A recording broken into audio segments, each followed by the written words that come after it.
The Virgin Witch is one of those films that I've had for a while now. There's a nice Deluxe edition Blu-ray that came out a couple of months ago, and I just kept sort of putting off watching it, mainly because I had this sinking feeling that I was basically going to be getting a bit of horror-flavoured softcore fluff. Now, to some extent, that's exactly what The Virgin Witch is, but now that I've finally seen it, I figure that there's a few things worth talking about here that make it more than just this awkward relic of a very different time. So, first things first, The Virgin Witch is a British erotic horror film from 1971-1972, directed by stuntman turned director Ray Austin, who was a very prolific director of TV, probably best known for doing some of the best episodes of Space 1999. But I guess the big problem here is that this was only the second film that Ray Austin had directed, his first being this Women in Prison film. Point is that Ray Austin is really a TV director. Admittedly, he was quite a good one, but making a film basically meant that he was being given a chance to deal with more explicit visuals, so the end result does have that feel of a TV episode that's interspersed with graphic sex and nudity.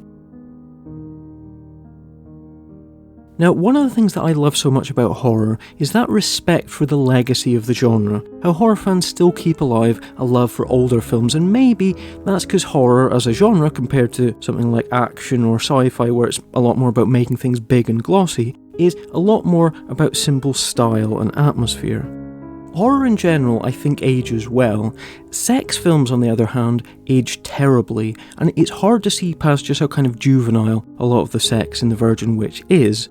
Admittedly, it's difficult to get the right blend of sex and horror in any film. The high watermark in that respect would have to be something like the films of Gene Rowland or Baba Yaga, or a small fraction of Jess Franco's work. Really, classy erotic horror was very much a European thing, whereas British films always ended up feeling a little bit carry-on-ish, or a bit too self-conscious. Although, that said, in general, I think The Virgin Witch is a lot less clunky in the ways it manages to drag in its requisite softcore scenes. Feel how hard my cock is. Now, the story of this one, such as it is, follows these two sisters who are played by real-life sisters Anne and Vicky Michelle.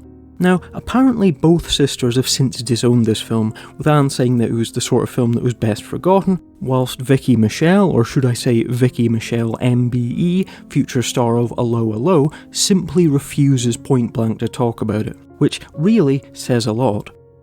So the two sisters meet up with the head of an advertising agency, Sybil Waite, who's played by Patricia Haynes, who arranges to get them work, but who secretly has got sinister designs on them, because Sybil is of course a witch, and she's a member of a coven that operates out of quite a nice house in the country that are fairly open about their witchy ways.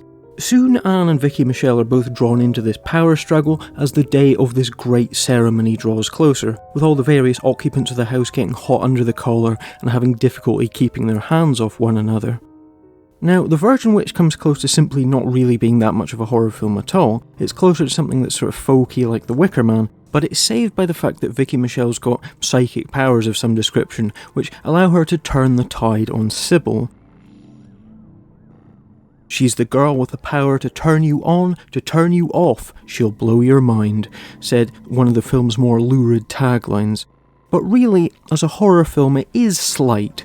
The problem with a lot of cheap sleaze, which no matter how much you might enjoy it, is exactly what this is, bad sound and all, is that the acting is always the thing that suffers the most, because no one in the audience is really here for the performances, to be honest. Which is a shame, because for me, the strength of The Virgin Witch, the thing that makes it worth watching, and by far its greatest asset, is the casting of Patricia Haynes as Sybil, the seductive bisexual witch who really belongs in a much better film and who manages to smoulder and brood intently all the way through.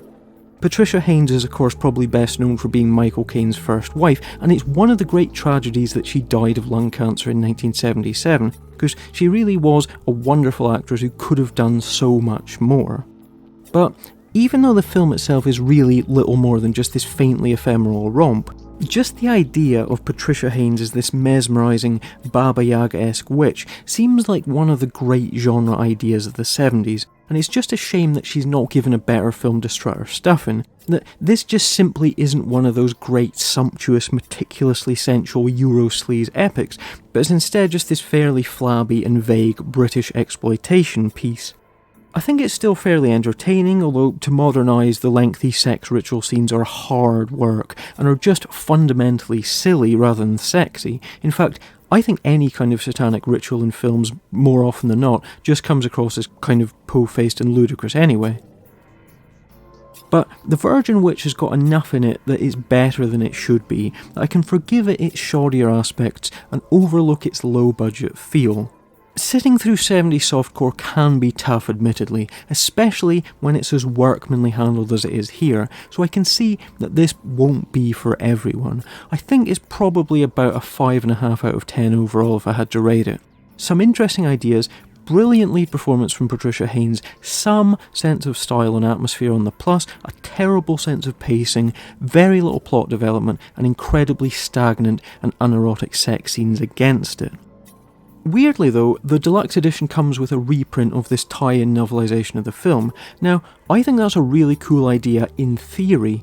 See, I definitely pay to get a Blu-ray of, for example, Halloween or Videodrome that came with a copy of the Dennis Etchison novelisations. But of all the films to come with a novelisation, why The Virgin Witch? Who's really got the patience to read a prose version of a Sexploitation quickie?